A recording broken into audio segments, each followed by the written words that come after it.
ঋতব্রত বন্দ্যোপাধ্যায়কে বিরোধী দলনেতা হিসেবে ঘোষণার বিধানসভা স্পিকার যে ঘোষণা করেছিলেন তাকে অস্থায়ী সিদ্ধান্ত বলে জানালো কলকাতা হাইকোর্ট। বিরোধী দলনেতার মর্যাদার মামলায় জানিয়ে দিল হাইকোর্ট। দুপক্ষকে ডেকে সিদ্ধান্ত নিতে পারতেন বিধানসভা স্পিকার। বিরোধী দলনেতার মর্যাদা মামলায় পর্যবেক্ষণ হাইকোর্টের।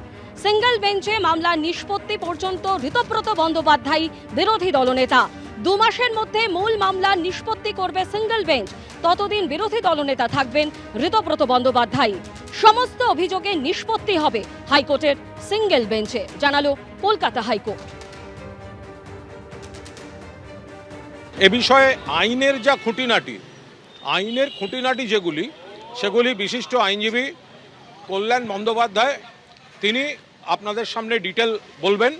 আমি শুধু এটুকু বলি, এই বিরোধী দলনেতা যে পদ্ধতিতে নিয়োগ হয়েছে এই পদ্ধতির বিরুদ্ধেই তো আমরা আবেদন করেছিলাম এবং আবেদন কিন্তু মান্যতা পেল। অর্থাৎ এটা যে স্থায়ী বিরোধী দলনেতা নয়, অস্থায়ী বিরোধী দলনেতা, ঠিকা বিরোধী দলনেতা, ঠিকা এইভাবে কাউকে জোর করে বিরোধী দলনেতা করার যে চক্রান্ত বা প্রক্রিয়া বা ঘটনাক্রম ছিল তাতে বিরোধী দলনেতার পদটি কিন্তু অপমানিত হলো। বিরোধী দলনেতা অস্থায়ী, কখনো শুনেছেন? স্পিকার সাহেব তাকে বিরোধী দলনেতা করার সময় কিন্তু আমরা বলেছিলাম এই পদ্ধতিতে যে পদ্ধতিতে হলো সেটা ঠিক নয়। যেদিন হাইকোর্টে এই বিরোধী দলনেতা নিয়ে হাইকোর্ট তার সিদ্ধান্ত জানালো এবং গোটা বিষয়টা হস্তক্ষেপ করলো না এবং 2 মাসের মধ্যে মীমাংসা করতে বললো, নিষ্পত্তি করতে বললো, সেদিন এবং গাড়ি বদল কেন ঋতব্রত বন্দ্যোপাধ্যায়ের, এটাই আমাদের কাছে প্রথম কৌতূহল। হাইকোর্ট একটা রায় দেওয়ার কথা, মানে একদম শিডিউল ছিল যে রায়। তো আমার মনে হয়েছিল দেখুন রায় আমাদের পক্ষে আসতে পারে, বিপক্ষে যেতে পারে। তো আমি বিরোধী দলনেতা হিসেবে যে গাড়ি পাই, আমার মনে হয়েছিল এথিক্যালি আজকে সেই গাড়িটা ব্যবহার করা উচিত নয়। তো রায় আজকে হয়েছে, আবার কালকে আমি বিরোধী দলনেতা হিসেবে যে স্পেসিফাইড গাড়ি সেটা ব্যবহার করব। আজকে যেহেতু রায় ছিল, মহামান্য হাইকোর্টের প্রতি পূর্ণ সম্মান জানিয়েই আমি আজকে আমার ব্যক্তিগত গাড়ি করে বিধানসভায় এসেছি। আজকে আমি আমার ব্যক্তিগত গাড়ি ব্যবহার করছি। আর আজকের এই যে হাইকোর্টের নির্দেশ, ধরুন 2 মাসের মধ্যে নিষ্পত্তি করতে হবে, আপাতত কোনোভাবে হস্তক্ষেপ করলো না ডিভিশন বেঞ্চ এবং নিষ্পত্তি হবে সিঙ্গেল বেঞ্চে, এটা কি আপনাদের জয় বলে মনে করছেন? আমরা যাতে বিরোধী হিসেবে ফাংশন করতে না পারি, কালীঘাট তার জন্য খুব তৎপর। আসলে ভাইপোকে পালিয়ে যাওয়ার সেফ প্যাসেজ দিতে হবে, একাধিক বিলে ওয়াকআউট করে গিয়ে অ্যাবসলিউট নাম্বার কমিয়ে দেওয়া, এগুলো ডক্টর ব্যানার্জির নেতৃত্বে বহুদিন ধরেই হচ্ছে। আর চার্টার্ড মাফিয়ার সঙ্গে দিল্লিতে যারা হাউসগুলো ফ্লোর ম্যানেজাররা আছে, মানে সব ম্যানেজিং ডিরেক্টররা, এরা এগুলো করে আসছে। আজকে তো দাবি করেছিলেন ওখানে যে স্টে অর্ডার দেওয়া হোক এলওপি স্ট্যাটাস এবং চিফ হুইপের স্ট্যাটাসের ওপর, সেটাও খারিজ করে দিয়েছেন। তো সেটাকে যদি জয় বলেন তাহলে জয়। ঋতব্রত বন্দ্যোপাধ্যায়কে বিরোধী দলনেতা হিসেবে ঘোষণা, বিধানসভা স্পিকারের যে সিদ্ধান্ত তাকে অস্থায়ী সিদ্ধান্ত বলে জানালো কলকাতা হাইকোর্ট এবং এই মামলা ফেরত পাঠানো হলো সিঙ্গেল বেঞ্চে। আগামী 2 মাসের মধ্যে এই মামলার নিষ্পত্তি করতে হবে বলে জানিয়ে দিল কলকাতা হাইকোর্ট।